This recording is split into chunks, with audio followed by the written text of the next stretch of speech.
house, I delayed in changing the bedrooms over. So that was fine because all I had to do was paint and add comforters for the grandchildren. So you'll see this is a bedroom, and it's not much changed than it was from a long time ago. Here's my workspace. Hope you can see it. Here is the comforter for my grandsons when they sleep over. What I love about it is that I've learned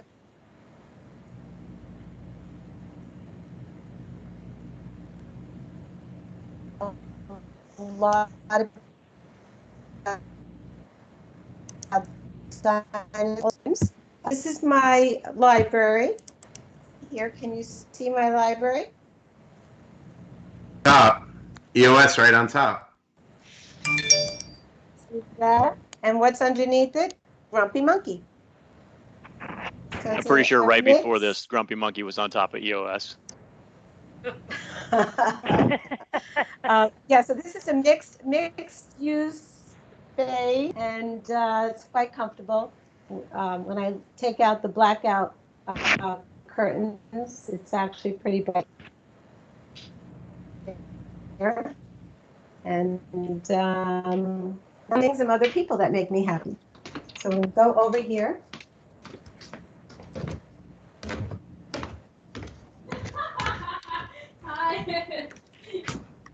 Hold on, this is my daughter who's home, working from home. She's a Department of Education 4th grade teacher. Can you see her? Yes. And she is remote teaching 19 students, and she connects with their parents and gets them to upload assignments and grade the assignments and get back to them. So it's a bit of a challenge. Let me step over here. These are, her school is, what? Oh, she's telling someone to put the mic on. This is PS 56, which is a Title I school. All the children rely on the school system for their breakfast and their lunch. So it has been worked out beautifully so that kids can get what they need. And the teachers are really working hard to train the students, give the students curriculum homework. The students are actually sometimes connecting with them all different times of day. You know, they're really reaching out to each other, and it's kind of fun to watch. So it looks, she's talking to them now. So it's really, really, really makes me happy to see that we're able to continue. Here's someone else who makes me happy. This is my husband, Bill. Hello. He is cooking. Hello. This is part of my job. I do the dinner. So for tonight, we're having salmon fillets. They're all ready to go in the oven, but I'm not going to do that yet. Okay. I want to know how you talked your husband into cooking. Well, actually, he started cooking about 20 years ago. That's when I started working for Net at Work. I think it was the exact day. Yeah, he's a fabulous cook, and really enjoy having those home cooked meals. And we usually have them anyway. We're not big at eating out, so that hasn't really changed much for us. Big in my family is music.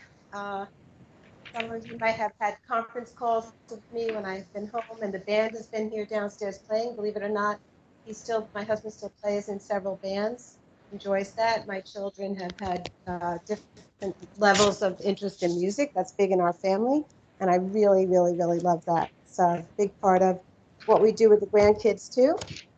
My two grandsons know pretty much all the words to every Beatles song, to the chagrin of their fathers. But that's the way it goes when you're leaving here with us and we babysit. Why would their father not like that? What's wrong with the Beatles? You know what? I guess they have a different taste than we. It's a love them or hate them type of band. Yeah, we love them. So it's really very cute how they know. So I don't really have much more to show you for today, but I was on the phone this morning with John Guglielmo, and we had a conversation, and he said, "Oh, that's a really nice story." So I thought I would just share this story that's about gratitude and appreciation, and it's a Net at Work story, and it's a short story. And it's a true story. So a while ago, I met Randy DePrima, and it was funny. We had certain things in common or similar. He has 4 brothers. I have 4 sisters. He has music in his life. I have music in my life. He has his father had a bakery in the Bronx. My father-in-law had a bodega in the Bronx. So we had all these kind of funny similarities. And we were talking. I said, "Oh, bakery." He said, "Yeah, I still bake bread." So if he's on the phone, he might get mad at me that I'm telling this story. So I said, "Oh, I would love to have some. Can you make me a loaf?" And he said, "Well, I don't know. I don't know how I would get it to you. I don't know if that's the kind of thing you could ship." And I said, "All right." And he started telling me about the kinds of loaves of bread. There was savory bread. Oh, it just sounded so great. So one day, I get a package at my desk on the 18th floor, and I open it up, and there's 2 loaves of bread. One is a little bigger than the other, and they're in this Ziploc, and one says Vera, and one says Michael. So I messaged him, and I said, "Oh my God, I got this bread. Thank you so much. Who's the Michael for?" But he didn't respond, and I was getting ready to go home. So I figured it was Michael Ecotune, and I went down to the 10th floor, and I said, Yuri was in the room in the net cave, and Michael and Stephen, and I said, "Michael," I said, would Randy DePrima have sent you a loaf of bread?" And he said, "Yes." I said, "Oh, you do favors for him?" He goes, "Yeah, I'm always helping him." I said, "All right." So I gave him the loaf of bread. Then when I got back to my desk, the answer was that the loaf of bread was for Michael, the doorman in the front of the building. So I thought it was kind of funny because, we know that we're appreciated by each other, and we know that we're connected. And it wouldn't surprise any of us if Randy sent us a loaf of bread. I did cut my loaf in half and gave the doorman half of mine, but it was kind of a nice thing and a nice gesture, and it made me happy. It makes me happy to talk about it. The moral of the story: don't take food into the IT area.